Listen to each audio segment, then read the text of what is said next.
월세 예찬 논의였습니다. 들어봐! 더불어민주당 인천 서구울 출신 법사위 소속 국회의원 신동근입니다. 저는 3천만 원의 월세 70만 원 내는 진짜 임차인입니다. 저도 처음에는 강화에서 전세로 살다가 인천 서구 도시로 오니 전세 보증금이 높아서 월세를 살고 있습니다. 제가 내년이면 주택 소유자가 됩니다. 나이 60에 집을 장만하는 것입니다. 제 지역구에 있는 30평 아파트를 분양받았습니다.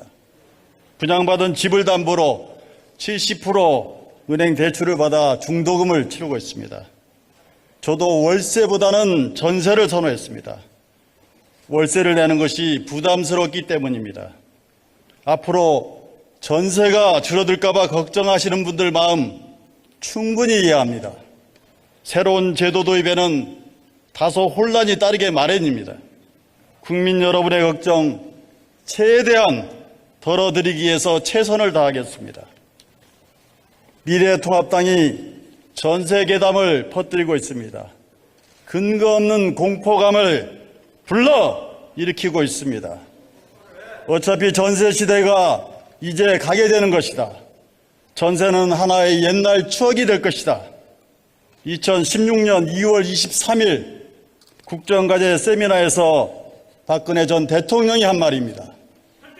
박근혜 정부 당시 본격적으로 저금리 시대가 도래하자 전세 물량이 일시적으로 줄어 전세가 폭등하고 동시에 전세를 월세로 전환하려는 움직임이 일었습니다. 이에 민심이 들끓자 박근혜 정부는 책임을 회피하기 위해 월세가 앞으로는 정상이니 그리 아쉬워라고 말한 것입니다. 이것이 바로 박근혜 정부의 전세 종말론이었습니다.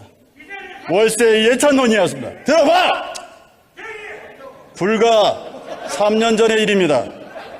그랬던 미래통합당이 3년 만에 180도 입장을 바꿨습니다. 월세 천국을 노래했던 사람들이 이제 월세 지옥을 얘기합니다.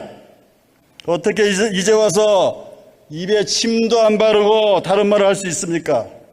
미래통합당은 부동산 정책의 일관성이라도 있기나 합니까? 박근혜 정부 당시 전세가 사라진다고 했지만 그 후로 오히려 서울의 전세 비율은 높아졌습니다. 전세 제도가 집을 산 사람이나 앞으로 집을 살 사람에게 필요했기 때문입니다. 집값이 개인 저축과 은행권 대출로 다 충당할 수 없기 때문에 전세 보증금이 그 틈을 메꿔왔던 게 사실입니다.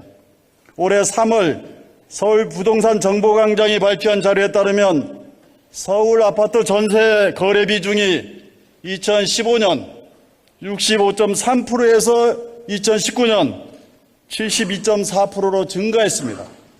앞으로 임대차 3법이 시행된다고 해서 하루아침에 상황이 쉽게 바뀌지 않습니다. 국토교통부에 따르면 2020년 5월 기준으로 강남 4구에 전세를 낀 갭투자가 무려 73%에 달한다고 합니다. 집주인이 한순간에 전세를 월세로 돌리는 일은 현실적으로 쉽지 않습니다. 월세를 받는 이익보다 목돈을 돌려줄 부담이 더 크기 때문입니다. 미래통합당은 부동산 문제의 근원을 공급 부족에서 찾습니다. 진짜 공급만으로 해결된다고 믿는지 묻고 싶습니다. 수도권 인구가 약 2,600만입니다. 그런데 수도권 주택 청약자가 무려 1,400만 명입니다. 이렇게 항상 주택 수요에 대해 초과 수요인데 얼마나 많은 주택이 공급돼야 충족이 된다는 말입니까? 이게 시장에 맞게 돋는다고 해결되겠습니까? 수도권 인구 분산, 국가 균형 발전, 대처 투자처 제시로 과잉 유동성 흡수, 조세 정책, 공공임대주택 확충, 교육정책 등 종합적인 대책을 세워야 합니다. 또한 가계부채도 안정적으로 관리해야 합니다. 정부가 이런 종합대책을 세워나가고 있습니다. 민주당도 적극적으로 부응해 나가겠습니다. 존경하는 국민 여러분, 개혁과